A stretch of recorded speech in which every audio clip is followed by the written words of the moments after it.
최근 센카쿠 일대에서 일어난 일본 순시선의 오발 사고가 걷잡을 수 없는 나비 효과를 일으키고 있습니다. 이곳은 대만 해협 못지않게 중국의 군함과 해상민병대가 자주 출몰하는 지역이지만 일본 자위대는 자칫 중국과의 외교 비화가 일어날 가능성을 우려해 그동안 충돌을 피하는 쪽으로 순찰대를 운용해왔는데요. 하지만 어리숙한 한 자위대 대원의 실수로 미야코지마시 항구에 실탄이 발사되는 사건이 벌어지자 중국 해군은 이를 핑계 삼아 대만 해협에 있던 19척의 군함을 센카쿠 일대로 전진 배치시키겠다고 선포했습니다. 당시 항구 근처에 있는 일본인들의 재산 피해만 확인됐으나 운 나쁘게도 이번 사건은 그리 단순하게 끝날 상황이 아닌 것으로 밝혀졌는데요. 현재 중국 정부가 어떤 이유로 도대체 어느 정도 규모의 해상 전력을 파견했는지, 그리고 향후 양국 간에 벌어질 수 있는 최악의 상황은 무엇인지 자세히 알아보도록 하겠습니다. 지난 19일 오전 11시를 조금 넘긴 시각, 오발 사고는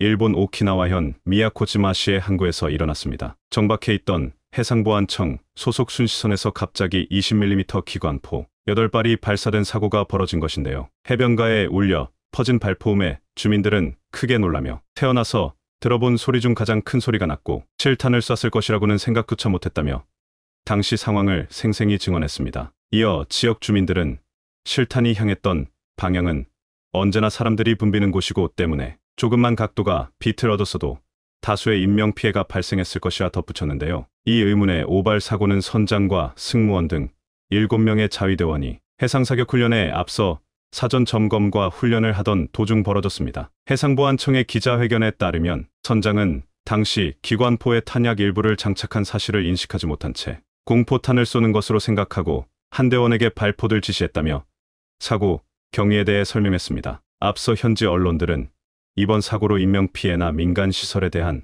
물적 피해가 발생하지 않았다고 밝혔는데요. 하지만 어쩐 일인지 일본 정부 대변인인 마스노 관방장관까지 나서 이 같은 사고 발생에 대해 대단히 유감이고 앞으로 철저한 사실관계 증명과 원인 규명을 실시할 것이라는 등 사건을 서둘러 무마하려는 듯 보였습니다. 충격적이게도 일본 정부가 이 사건을 가벼이 여기지 못하는 데는 애초에 피해의 규모를 실제보다 축소해서 보도했기 때문으로 밝혀졌는데요. 당시 현장에 있던 사람들이 다치거나 하는 일은 일어나지 않았으나 카페와 같은 상업시설의 창문이 깨지고 벽에 금이 가는 등 상당한 물적 피해가 동반된 것으로 나타났습니다. 문제는 해당 자산의 실소유가 중국에 있었다는 사실이었습니다. 실제로 센카쿠 열도와 가까이에 위치한 오키나와는 한국으로 치면 대마도와 비슷하게 평소 많은 수의 중국인 관광객들이 다녀가는 것으로 알려졌습니다. 때문에 이곳에는 중국인 관광객을 대상으로 하는 시설들이 꽤나 들어차 있었고 한때 일본 언론에선 지나치게 늘어나는 중국인들의 지분 때문에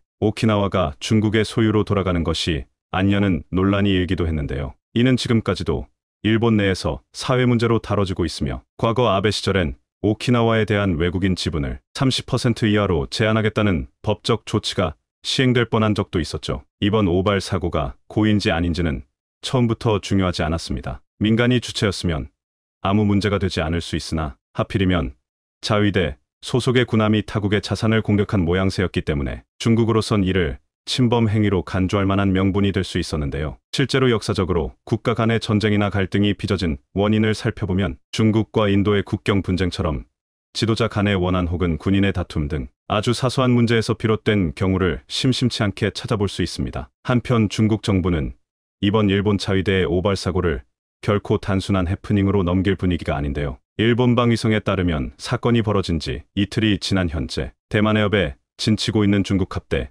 일부가 센카쿠 열도로 몰려들고 있으며 이날 중국 해군의 프리기함 한 척이 센카쿠 남서쪽 수역에 아주 가깝게 접근하는 등 이협적인 행동을 반복했다고 전했습니다. 이 프리기함은 일본 정부가 통관과 출입국 관리 등 행정 절차를 위해 설정한 접속 수역에서 약 5분가량 머물다가 돌아가는데요. 아사히 신문에 따르면 중국 군함이 센카쿠 접속 수역에 진입한 것은 2018년 6월에 이어 벌써 5번째로 이보다 조금 앞서 러시아 군함 또한 2개월 전 태풍을 피하려 한다는 핑계로 소수의 군함이 접속 수역 내로 진입했었다고 덧붙였습니다. 일본 군사 전문가들은 센카쿠를 자국 영토로 여기는 중국이 러시아와 짜고 이곳의 군사시설을 감시하기 위해 접근했을 가능성이 높다고 분석했는데요. 일본 외무성은 곧바로 주일 중국 대사에게 항의하고 재발 방지를 요구했으나 중국 외교부는 최근 일본 순시선이 중국의 자산에 피해를 입힌 것이 확인된 만큼 자국의 안위가 심각하게 침해되고 있다며 법률에 따라 해군을 현장에 파견하는 것은 주권을 수호하는 정당한 조치라고 맞받아쳤습니다. 사실 중국의 입장에서 일본 자위대의 오발 사고는 엄청난 행운이나 다름없었습니다. 지난 10년간 끊임없이 센카쿠 열도의 영유권을 노려왔던 중국은 2018년부터 본격적으로 도발의 강도를 높이기 시작했는데요. 당시 센카쿠 열도 우오스리지마 북쪽 42km 해상에 나타난 중국 해경 세척은 이례적으로 기관포까지 탑재하고 1시간가량 일본 순시선과 대치하다가 일본 해상자위대의 추가 병력이 도착한 걸 확인하고 나서야 뒤늦게 철수한 적이 있습니다. 이에 도쿄 전체가 경문했습니다. 당시 관방장관이었던 스가는 센카쿠 열도는 일본의 고유 영토이고 중국의 도발이 계속된다면 즉각적인 군사 행동에 들어갈 것이라고 강력하게 엄포했습니다. 당시 이 지역에서 벌어진 중국의 무력 시위는 18년 들어서만 3번째로, 한 번은 중국의 해경 함정 8척과 크루즈 미사일 탑재가 가능한 핵잠수함이 일본 접속 수역 내부로 들어오자 해상자위대와 쫓기는 추격전이 벌어지기도 했는데요. 당시 일본 해상자위대는 미군으로부터 중국 잠수함이 항구를 떠나 센카쿠 쪽으로 향했다는 정보를 받고 경계하다가 미야코지마 인근에서 중국 잠수함을 발견하고 곧바로 따라붙었습니다. 그러자 공해상에 있던 중국 프리기탐도 일본 접속수역에 들어와 자국의 잠수함을 경호하기 시작했고 중국 잠수함과 프리기탐은 일본 호위함과 하루반 동안 추격전을 벌이다 이틀이 지난 후 공해상으로 빠져나갔습니다. 다음날 오송기를 탄 중국 잠수함 사진이 일본 언론 전체에 도배됐고 이에 일본 네티즌들은 중국이 반복적으로 무력화 시를 통해 주일미군과 일본이 먼저 공격하기만을 노리고 있을 가능성이 높다고 경고했습니다. 다만 이렇다 할 전쟁 명분이 없었던 4년 전과 달리 지금은 상황이 달라졌다는 게 문제였습니다. 아직까지는 중국이 센카쿠 열도 인근에 미리 배치돼 있던 프리기탐 일대를 접속 수역으로 보낸 것이 전부지만 환구시보에 따르면 최근 새로 구축한 푸제남을 이곳에 배치할 경우와 더불어 4,000톤급 호위함 18척을 추가 배치할 조짐도 관찰되는 등 중국 해군이 가능한 모든 수단을 동원할 수 있다고 보도했습니다. 더 큰 문제는 중국 해군 못지않게 최근 센카쿠 열도에서 자주 모습을 드러내고 있는 러시아 태평양 함대의 동향이었는데요. 도쿄신문에 따르면 지난 중러 연합훈련 이후 센카쿠 열도에 머물던 러시아 해군 함정 3척이 구바와 다이쇼 섬 사이 수역에 진입한 것을 최종 확인됐다며 인도네시아 수마트라 해역에서 훈련을 끝낸 러시아 해군 구축함이 블라디보스토크로 귀환하는 도중 센카쿠 열도 주변 해역에 호출했을 가능성이 있다며 이에 대한 경계를 강화할 필요가 있다고 보도했습니다. 만약 푸제남을 비롯한 중국의 호위함과 러시아 함대의 연합 공격이 실제로 이뤄진다면 일본 자위대는 센카쿠 열도는커녕 오키나와까지 파죽지세로 밀고 오는 이들 연합군을 결코 당해낼 재간이 없는데요. 일본은 분명 이번 사태를 계기로 전쟁 가능국으로서의 지위 획득에 더 박차를 가할 것이 분명하고 이러다 진짜로 모두가 우려하는 3차 대전이 시작되는 건 아닌지 진심으로 걱정될 따름입니다. 시청해주셔서 감사합니다. 영상이 도움이 되셨다면 구독과 좋아요 부탁드리며 현재 우리 모두는 우크라이나와 러시아의 전쟁이 하루빨리 끝나기를 바라고 있습니다만 그것을 바라지 않는 이들이 있는 것 같습니다. 충격적이게도 그걸 바라는 이들은 바로 미국과 나토 국가들인 것 같은데요. 이것이 문제되는 이유는 만약 미국이나 나토와 러시아의 군사적 충돌이 발생할 경우 바로 3차 세계대전으로 번지게 되기 때문입니다. 현재 러시아를 자극하는 미군과 나토군의 도발이 엄청난 스케일로 확장되고 있는데요. 마치 러시아가 전쟁을 시작하기 전에 대규모의 군사력을 우크라이나 주변에 배치했던 것처럼 미국과 나토가 현재 점점 더 많은 전투기 전력을 러시아 주변에 배치하며 러시아를 위협하고 있습니다. 현재 노르웨이에서는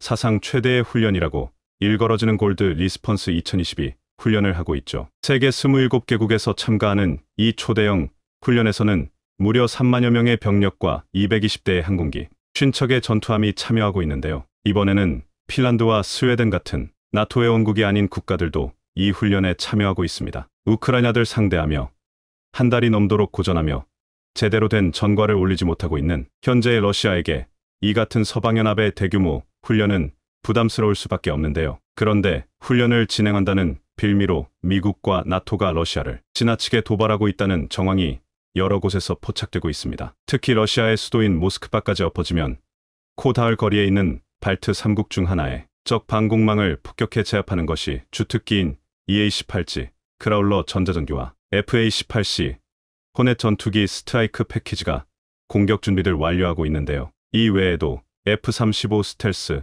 전투기와 각국의 F-16 전투기, 유럽의 유로파이터 전투기까지 배치하고 있습니다. 미국과 나토는 러시아의 위협으로부터 자신들을 보호하기 위해 이 전투기들을 전진 배치한다지만 사실 이들이 배치되는 지역에는 러시아군의 공격이 거의 없었다는 것이 이상한데요. 무슨 일이 준비되고 있는 것인지 좀 더 자세히 알아보겠습니다. 전문가는 아니지만 해당 분야의 정보를 조사, 정리했습니다. 본의 아니게 들린 부분이 있을 수 있다는 점 양해해 주시면 감사하겠습니다. 현지 시각으로 3월 29일 존 커비 미 국방부 대변인이 밝힌 바에 따르면 미국은 나토 연합훈련인 콜드 리스폰스 2022에 참가하기 위해 노르웨이에 임시로 전개한 해병 전투 공격 비행대를 동유럽의 발트 3국 중 하나에 전진 배치할 것이라고 합니다. 발트 3국이란 독일과 러시아, 스칸디나비아, 반도 사이 동부 발트 지역에 위치해 있는 국가들인 에스토니아, 라트비아, 리투아니아 이 세 개 국가를 가리키는 말인데요. 지도를 보면 쉽게 알 수 있지만 이 세 개의 국가 모두는 러시아와 적대적인 관계이면서 러시아의 수도인 모스크바와 가장 가까이에 있는 국가들입니다. 만약 이 세 개 국가 중 한 곳에 미국이 전투기 편대를 배치할 경우 당장이라도 모스크바로 날아가 폭격을 감행할 수 있는데요. 그런데 미국이 정말로 이 세 개 국가 중 하나에 해병 전투 공격 비행대를 배치하겠다고 밝힌 것입니다. 말이 훈련이지 러시아 입장에서 보면 이는 상당히 위협적일 수밖에 없는 상황입니다. 미 해병대에서는 커비 대변인의 말처럼 제312 해병 전투공격 비행대에 FA-18C 레거시 호넷 11대와 이들 지원하는 C-130 수송기 그리고 200여 명의 병력을 이곳 발트 3국 중 하나에 배치하겠다고 하는데요. 역시나 현대전에서 가장 앞서가는 미국답게 이늘의 준비는 치밀합니다. 이전에 미국은 이미 독일의 스팽달랭 공군기지에 제134 전자전 공격 비행대에 최강 전자전기 EA-18G 크라울러 6대를 전전 배치해 놓는 상태인데요.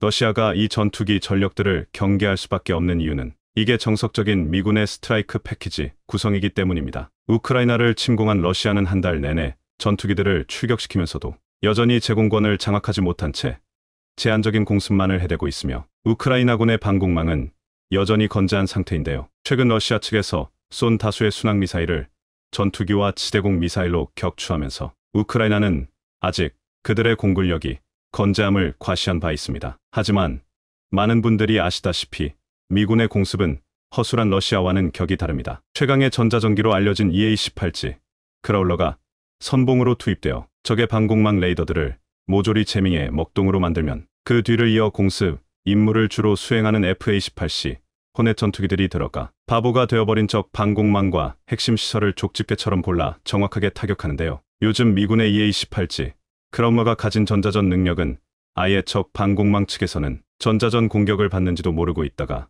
미사일이나 유도폭탄이 날아오면 한순간에 초토화되는 수준에 이르렀습니다. 혹은 실제 폭격을 수행하는 전투기들이 들어가기에 앞서 MALD와 같은 디코이 기만기들이 먼저 투입되어 적 방공망의 미사일을 소모시키고 이를 포착해 2차로 공격해오는 미군 전투기들에 의해 방공망이 모두 파괴되는데요. 지금까지는 러시아군의 방공망이 대단한 것처럼 평가되어 왔지만 지금 한 달 내내 기대에 미치지 못하는 전투 능력을 보여주는 러시아군의 상태를 보면 미군의 EA-18G 크라울러, FA-18C 호넷 스트라이크 패키지 조합이 모스크바의 코앞인 발트 3국 중 한 곳에 배치된다면 크게 부담스러울 수밖에 없을 겁니다. 물론 이곳은 얼마 전 우크라이나군 메이-14 공격 헬기 2대의 공습을 받은 성유도장 시설과는 격이 다를 정도로 빽빽한 방공망이 연결되어 잘 배치되어 있겠지만 미군의 전자전 능력은 그 어떤 국가와도 비교하기 힘들 정도로 막강한 수준에 와 있으며 실전 경험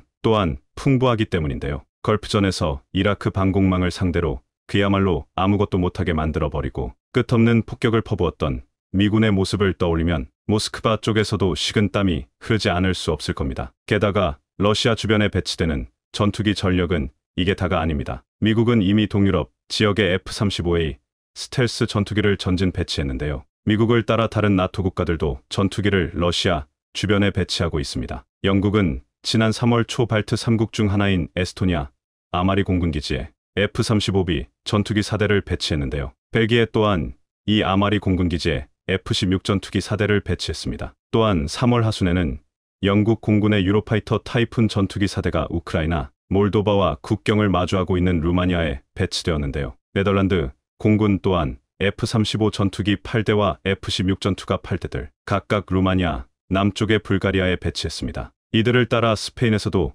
EF-18M 전투기 8대를 발트 3국 중 하나인 리투아니아에 전진 배치해 당장이라도 모스크바를 향해 날아갈 것 같은 태세들 취하고 있습니다. 당연히 이 같은 조치를 러시아가 반길 리 없습니다. 나토 측은 이 같은 전투기들의 전진 배치가 동유럽 지역에서 러시아의 공중 위협을 막아내기 위한 것이라고 하지만 우크라이나의 서부에 해당하는 발트 3국, 폴란드, 루마니아 등의 러시아 공군의 활동은 거의 발생하지 않고 있습니다. 단 한 번 벨라루스에서 실수로 발사된 것으로 밝혀진 무인기이자 순항미사일인 주141의 위협이 닿았는데요. 당시 이 주141을 4개의 나토 회원국이 아무도 발견하지 못했다는 점은 이들의 방공망이 형편없다는 것을 나타냈지만 그것만으로 이처럼 우크라이나 바로 뒤에 전투기들을 대거 배치하는 것은 약간 고한 감이 없지 않아 있습니다. 시속 800km 정도의 느린 속도로 날아가는 순항미사일을 요격하는 것은 그리 어려운 일이 아니고 현재의 우크라이나군이 이와 같은 역할을 최근 실제로 보여주고 있기 때문인데요. 러시아판 토마호크라 불리는 칼리브르 순항미사일을 전투기와 방공망으로 요격했는데 그보다 오래된 주141을 요격하는 것이 불가능할 리 없습니다. 그리고 방어 전력이라 보기에는 적절하지 않은 것이 미국이 이번에 발트 3국 중 하나에 배치할 것이라는 FA-18C 호넷인데요. 이들은 지상을 유도폭탄으로 타격하거나 해상의 적함을 대함미사일로 공격하기 위해 운용하는 기종이지 제공권을 장악하기 위해 운용하는 FA-18EF 슈퍼호넷이 아니기 때문입니다. 말로는 방어하러 왔다면서 막상 온 것들을 살펴보면 지상 공격 전용기들이니 누가 봐도 의심이 가지 않을 수 없다는 것인데요. 그렇기에 이 같은 과도한 도발이 러시아들 지나치게 자극하는 것은 아닌가 하는 비판 여론도 많습니다. 존 커비 미 국방부 대변인은 이들이 A-18은 앞서 일종의 급박한 위협이 감지됐거나 특정한 사건이 벌어져서 보내지는 것이 아니다. 그라울러는 동부 지역에서 나토의 억지력과 방어 능력을 지원하기 위해 배치된 것이라면서 도발을 위한 것은 아니라고 강조했습니다. 하지만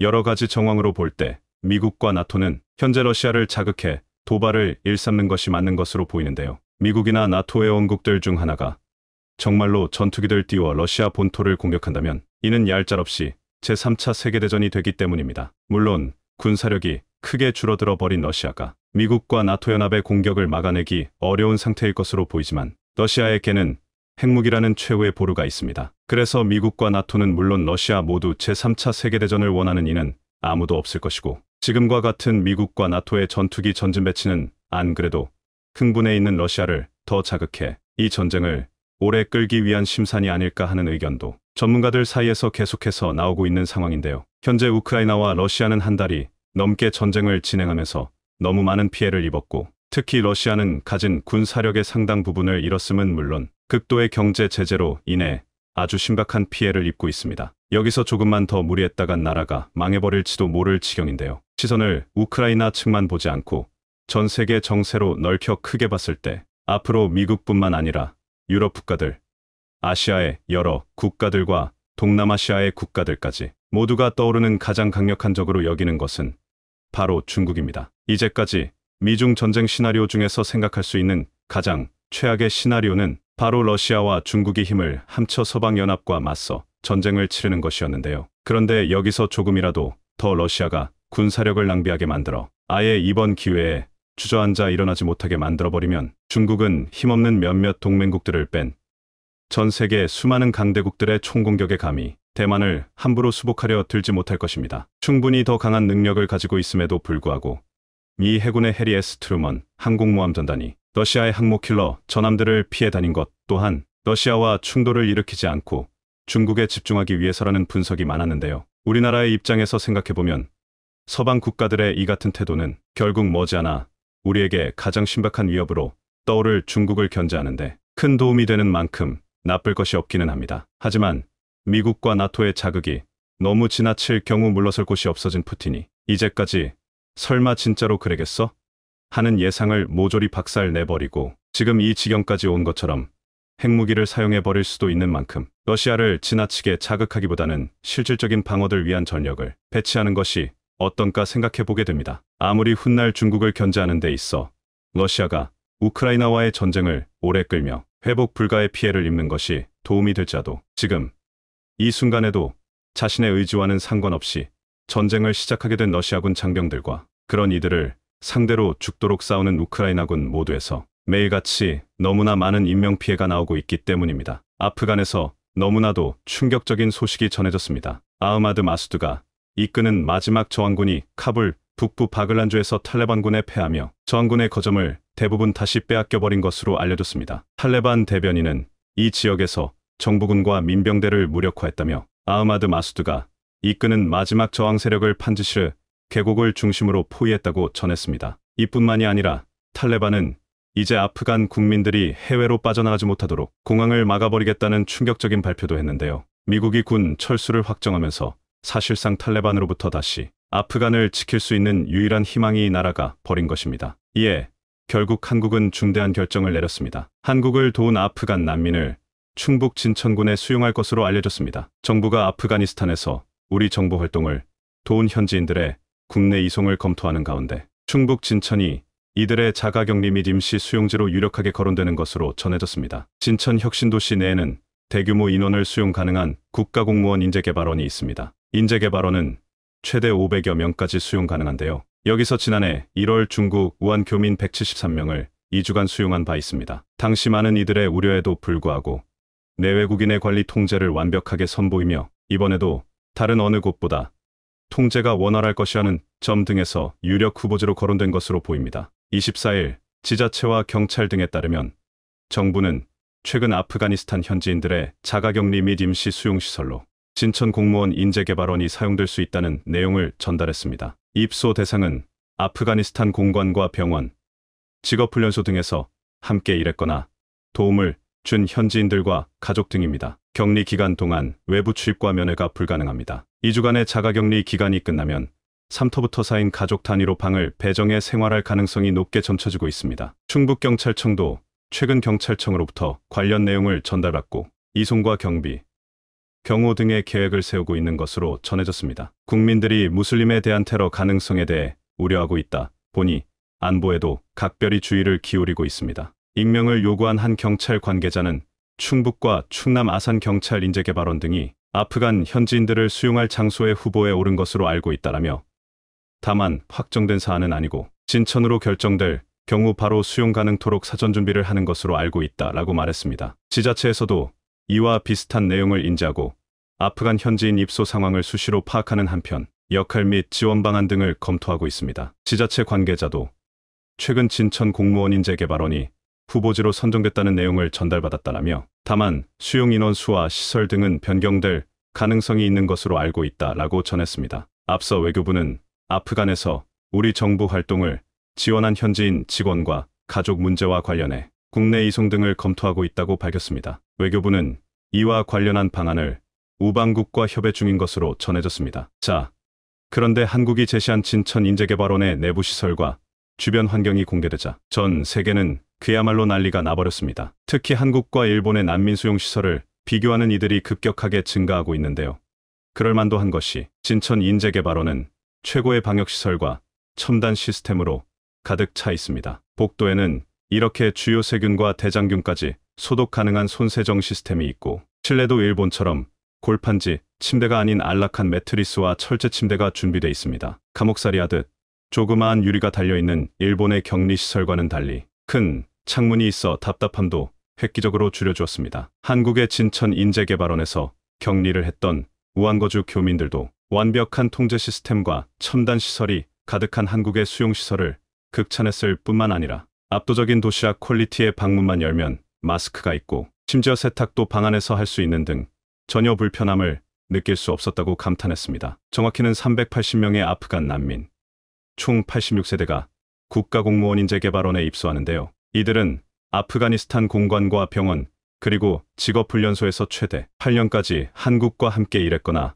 한국에 도움을 주었던 이들과 그의 가족들입니다. 실제 지난 20일 기준 우리 정부가 생존을 확인해 한국에 가고 싶다는 희망 의사를 확인해 국내 이송 대상으로 정한 아프간 현지인 직원과 그 가족들은 총 427명이었는데 이 중 380명만이 카불 공항에 도착했습니다. 또한 한 장의 사진이 공개되면서 전 세계가 한국에 열광하기 시작했는데요. 다시 데리러 오겠다.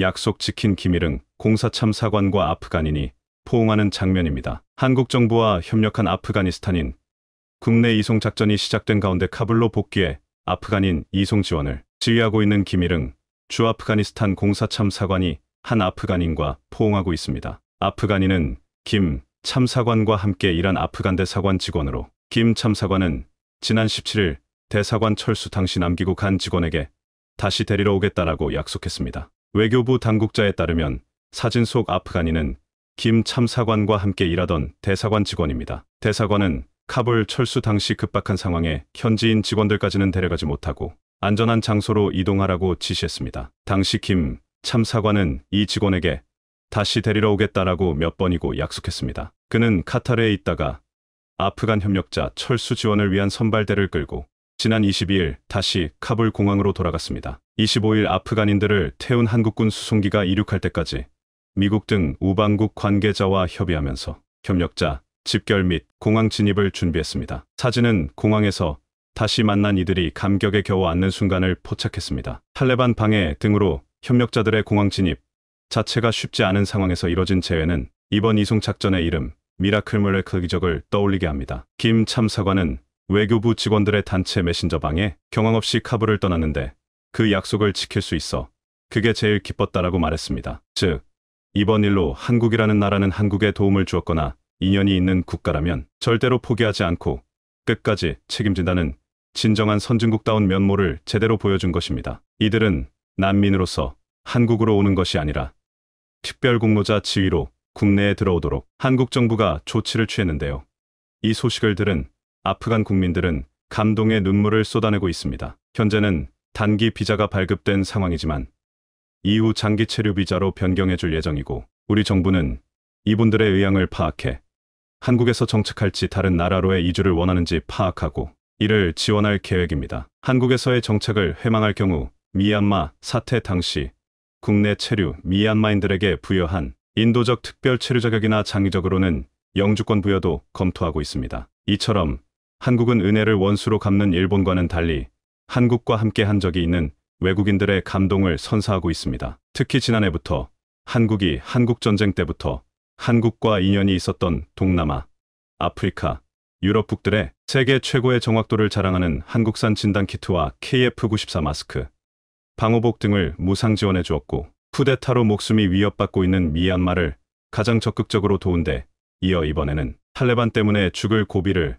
겨우 넘긴 아프간 국민들의 따뜻한 손길을 내밀어주며 감동을 선사했습니다. 반면 일본의 외국인 수용시설은 난장판입니다. 동일본 입국관리센터의 샤워장 탈의실 등에는 감시 카메라가 설치돼 인권침해라는 비판이 제기됐습니다. 24일 일본 교도통신의 보도에 따르면 이바라키현에 있는 동일본 입국관리센터는 샤워장 통로와 탈의실에 감시용 비디오 카메라를 설치하고 촬영하고 있는데요. 외국인 수용자들은 알몸이 찍히는 것은 굴욕이다라고 호소했습니다. 이뿐만이 아닙니다. 23일 산케이 신문에 따르면 오사카 다반 입국관리국이 운영하는 오사카 불법 체류자 수용소에서 이달 10일 외국인 재소자 49명이 단식 투쟁을 시작했습니다. 이후 단식을 중단하는 사람이 나오는 가운데 일부 참가자들은 15일 아침까지 단식을 계속했습니다. 외국인 수용자 지원단체인 가석방자 모임에 따르면 이번 사태는 1월 19일 입국관리국 측과 재소자 대표 간 대화 중 입국관리국 관계자의 발언에서 비롯됐습니다. 수용자 25명이 형편없는 식사와 장시간 수용 공간에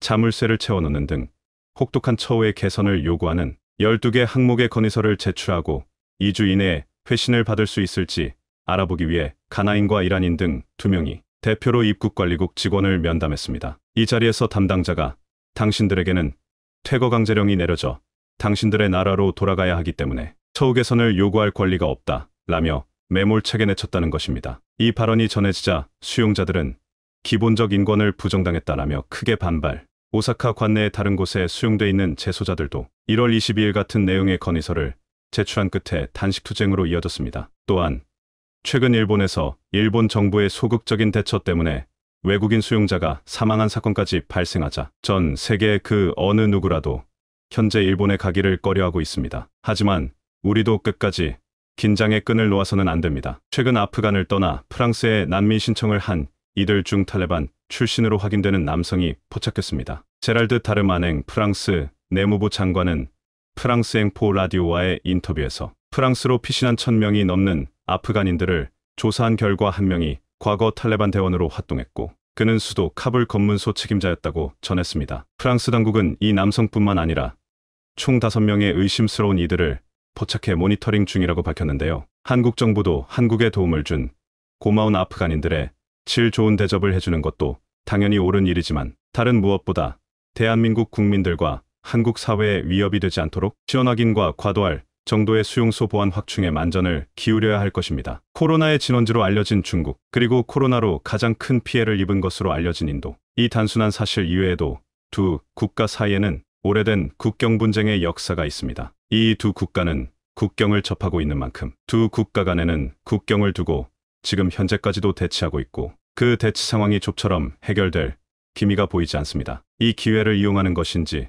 중국은 끊임없이 인도를 상대로 도발을 해오는 바람에 인도에서는 당장 중국하고 정면으로라도 붙어야 하는 것 아니냐는 소식이 심심찮게 들려오고 있는데요. 이런 이유였을까요? 중국의 최첨단 무기에 맞서기 위해 인도가 국경 최근접 지역에 한국산 무기를 떡하니 세워두고 중국에 무력으로 대응하고 있다고 하는데요. 전 세계에서 1, 2위 인구수를 자랑하는 국가가 있습니다. 이 두 개의 나라는 각각 14억 3천만 명, 13억 8천만 명인데요. 두 나라가 전 세계 전체 인구수 70억 명에서 차지하는 비중이 무려 40%에 가깝습니다. 정확히는 38%인데요. 그런데 현재 인구수 2위에 해당하는 인도가 조만간 중국을 뛰어넘어 세계 1위가 될 것이 명확해졌습니다. 지난 2019년 유엔이 발표한 글로벌 인구 전망 보고서에 따르면 몇 년 내에 인도가 중국을 추월해 세계 1위 인구수를 보유한 국가가 될 것이라고 밝혔습니다. 2027년이면 인도는 전체 인구수 14억 7천만 명으로 출산율 때문입니다. 한때 한국에서 도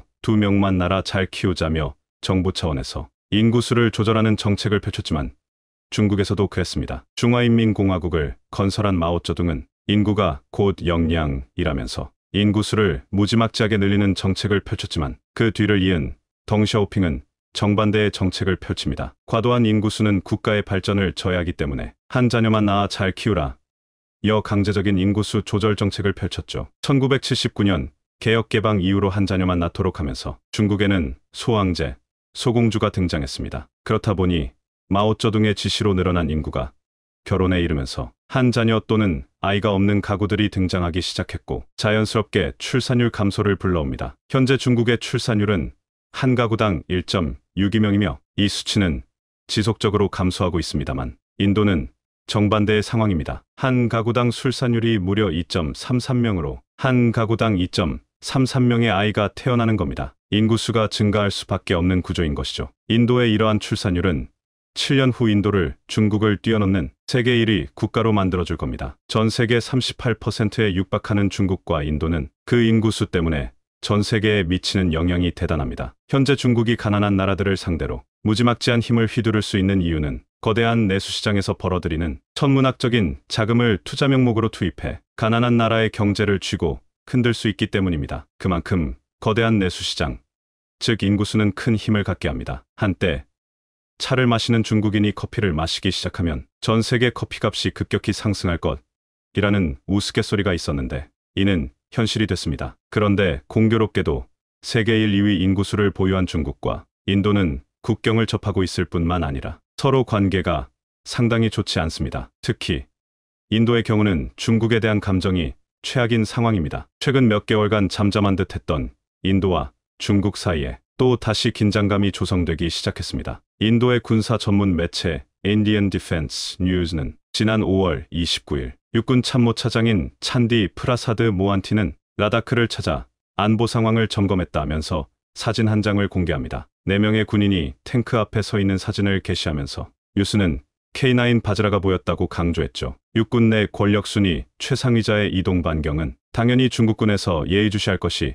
당연한 상황에서 참모차장은 라다크를 방문해서는 당당하게 K9 바즈라를 떡하니 세워두고 사진을 찍은 것입니다. 라다크 지역은 중국과 인도의 관계를 보여주는 장소입니다. 지난 2020년 인도와 중국이 국경을 두고 첨예하게 대립 중인 라다크 지역에서는 두 차례의 충격적인 소식이 전해졌습니다. 한 번은 쇠몽둥이가 등장한 6월의 충돌, 그리고 실제 총성이 오고 갔던 9월의 충돌입니다. 이러한 충돌에 대해 양측은 그 누구도 자신의 잘못이라고 인정하지 않고 서로에게 책임을 떠넘겼는데요. 특히 9월에 있었던 충돌은 실제로 총성이 오고 가면서 1975년 이후 45년 만에 발생한 사고입니다. 1996년 인도와 중국은 라다크를 중심으로 하는 국경 분쟁은 자칫 양국군에게 위험한 상황을 초래할 수 있겠다 싶어 국경 2km 이내에서는 무기 소지를 하지 않기로 합의했습니다. 이 합의 이후로 서로 돌팔매질을 하는 등의 작은 충돌은 있었지만 사상자가 발생하는 등의 사고는 없었습니다만 최근 이러한 충돌이 잦아지고 있다는 점입니다. 사실 이러한 충돌 이외에도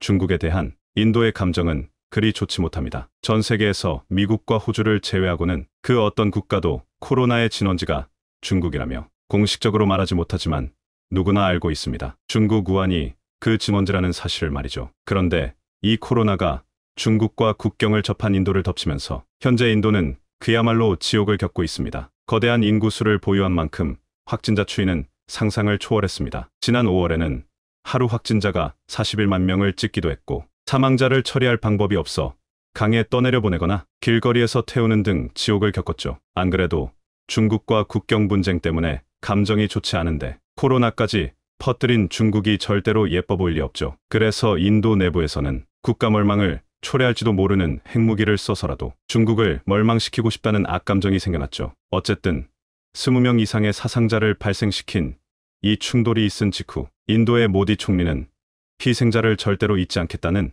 의미심장한 인터뷰를 남기기도 했는데요. 이러한 위기를 감지한 것일까요? 중국은 본격적으로 협곡 뒤에 대규모 방어진지를 구축해 최첨단 무기를 대거 배치시킵니다. 그러면서 중국산 포병 무기를 대량으로 배치시켰고 인도가 보는 앞에서 사격 훈련을 실시하기도 했습니다. 그런데 인도가 가만히 보고 있을 리 없죠. 인도 역시도 전차, 헬기, 전투기, 자주포 등 대단한 화력을 내뿜는 무기들을 전부 다 끌어왔는데요. 그런데 이후 별다른 움직임이 보이지 않던 인도와 중국 사이에 또 다시 무기 대결이 펼쳤습니다. 영국의 군사 전문 매체인 제인스는 지난 5월 25일 중국의 신장 위구르 자치구를 관할하는 중국군 신장군구는 단거리 대공 미사일 122mm 다연장 로켓 지뢰방호 차량을 공개했다고 밝혔습니다. 신장 위구르 지역은 라다크와 맞닿은 지역인데요. 중국이 신장에 최신 무기들을 배치하는 이유는 인도와의 국경 분쟁에 대비한 포석이라는 것이 인도의 주장입니다. 그런데 중국은 중국이 자랑하는 전투기는 배치하지 않은 이유는 라다크는 히말라야 산맥을 품고 있어 항공기가 뜨기 어렵기 때문입니다. 탱크 역시도 히말라야 산맥을 넘는 것이 쉽지 않죠. 그래서 결국 라다크에서의 싸움 승패는 포병이 가릅니다. 그런데 중국의 이러한 무기 배치에 대응하기 위해 인도가 선택한 무기가 바로 한국산 K9 바지라입니다. K9 바지라는 한국의 방산업체 한화디펜스가 만든 자주포의 인도 수출형으로 K9 백문을 도입한 것으로 알려져 있죠. 만약 중국과 라다크 지역에서 실제로 전면 충돌이 발생하게 된다면 이 K9을 이용해 중국의 PCL-181 곡사포와 정면 대결을 펼쳐야 합니다. 무게 25톤의 PCL-181 곡사포는 바위가 많은 고원지대에서 운용에 적합한 차량 탑재형 자주곡사포입니다. 한국의 K9과 중국의 PCL-181을 비교해볼까요? 두 자주포의 가장 큰 차이는 K9은 궤도형이고 PCL-181은 트럭에 포대를 올린 차륜형이라는 점입니다. 중국이 이렇게 차륜형을 배치한 이유는 잘 깔아둔 도로망 때문입니다. 인도가 점유하는 히말라야 지역은 교통이 불편한 것에 비해 중국은 낙후한 서부를 개발한다면서 상당히 많은 도로를 깔았습니다. 그래서 중국은 유사시 히말라야로 급파하기 위해 차륜형 자주포를 배치한 것이고 이에 대응하기 위해 인도는 K9을 배치했는데요. K9은 무게 47톤의 길이 12m, 넓이 3.4m의 높이 2.73m로 5명의 승무원이 탑승합니다. 반면 중국의 PCL-181은 25톤의 길이 6.5m, 넓이 2.66m, 높이 3.6로 6명의 승무원이 탑승합니다. 그러나 PCL-181은 차륜형인 만큼 최대 시속 100km까지 달릴 수 있지만 K9은 궤도형인 만큼 최대 시속 67km로 달릴 수 있습니다. 무엇보다 중요한 건 얼마나 빨리 초탄을 발사할 수 있느냐인데요. K9은 표적만 정해진다면 30초 안에 사격 준비 후 초탄을 발사할 수 있으며 1분당 최대 8발까지 사격할 수 있습니다. PCL은 6발을 쓸 수 있죠. 그런데 K9에는 비장의 무기가 있습니다. 바로 TOT, Time on Target 기술입니다. K9은 15초 안에 포탄 3발을 연속으로 발사하게 되는데 이 3발은 전부 한 표적에게 동시에 명중됩니다. 고각을 달리해 3발을 연속적으로 발사해 3발의 포탄을 동시에 한 표적을 명중시킴으로써 회복 불능의 피해를 입히는 것이죠. 이 기술은 전 세계에 존재하는 자주포 중에서 K9만이 가진 유일무이한 기술입니다. 어쨌든 인도와 중국이 정면 충돌의 전면전으로 가는 일은 없을 것이고 양국 간에는 국경 분쟁의 확전을 막기 위해 실탄을 쏘지 않는다는 합의까지 맺었습니다. 그러나 만에 하나라도 이런 일이 발생한다면 스펙으로도 실전 경험으로도 K9이 월등히 우수합니다. 선빵이 중요하다지만 중국이 먼저 선제 공격을 한다고 하더라도 방어력이 뛰어난 K9이 이를 막아내고 반격에 나설 가능성이 높죠. K9은 TOT 기술 덕분에 적은 수를 보유하더라도 대등한 전투력을 발휘할 수 있는데요. 실전 기록 역시도 K9이 우수합니다. 한국은 2010년 연평도 사건 당시 북한군의 122mm 방사포 포격을 견뎌내고 대응사격한 것으로 잘 알려져 있는데요. 당시 연평도에 배치된 K9은 6문으로 이 중 1문은 불발탄 처리 문제로 정비 중이었고 나머지 5문 가운데 2문이 방사포탄의 피해를 입었습니다. 그 중 1문은 수리를 끝내자마자 반격에 참여했고 단 4문만으로도 북한군에 엄청난 피해를 입혔는데요. 인도군은 실제로 이 K9을 실전에서 사용해보기도 했습니다. 2019년 파키스탄과의 국경 분쟁에 K9 바즈라를 동원해 파키스탄의 SH-15와 상대했는데요. 이 SH-15가 바로 중국의 PCL-181 파키스탄 수출형입니다. 정확한 전과는 알려지지 않았지만 인도는 K9 바즈라의 성능에 상당히 만족한 덕분에 추가로 주문을 검토하고 있다고 하죠. 파키스탄이 SH-15를 더 구매하겠다는 소식이 들리지 않는 걸 보면 그다지 만족스럽지 않은 것으로 보입니다. 한국이 만든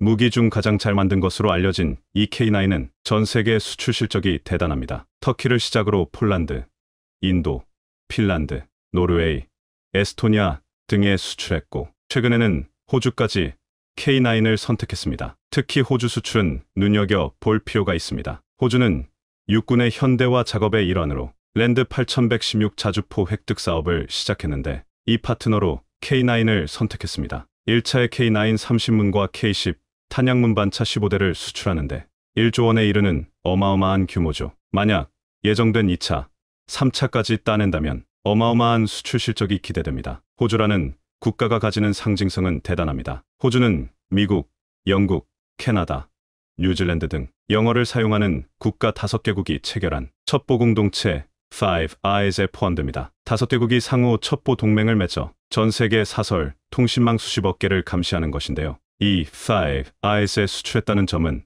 앞으로 다른 4개국에도 수출할 가능성이 높다는 것을 의미하는 것으로 만약 성사된다면 그야말로 전 세계 자주포 시장은 K9 천국이 되는 겁니다. 앞으로 K9은 어떤 소식을 들고 올까요?